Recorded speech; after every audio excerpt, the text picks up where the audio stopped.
दिल्लीचा नेता येतो, महाराष्ट्राच्या नेत्यावर बोलतो. हिंमत असेल तर डोळ्यात डोळे घालून बोला. खासदार अमोल कोल्हेंचा अमित शहांवर हल्ला बोले. महाराष्ट्राचा स्वाभिमान जागवला पाहिजे असं आता अमोल कोल्हे म्हणतात. दिल्लीपती येतो, तुमच्यावर आरोप करतो. दिल्लीचा नेता येतो, आरोप करतो. अरे मर्दाचा बच्चा असेल तर डोळ्यात डोळे घालून सांग ना, तुम्ही बोलताय ते मंजूर नाही. चालता येत नाही, बोलता येत नाही, हे सांगता येत नाही.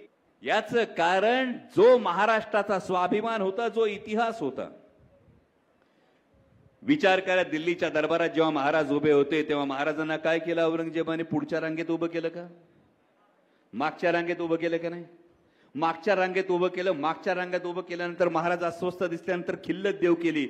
महाराजांनी ती खिल्लत उधळून दिली आणि मराठ्यांचा स्वाभिमान काय असतो, मराठी माणसाचा स्वाभिमान काय असतो ते दाखवून दिलं. लोकशाही मराठी ऐका, पहा, जागरूक रहा.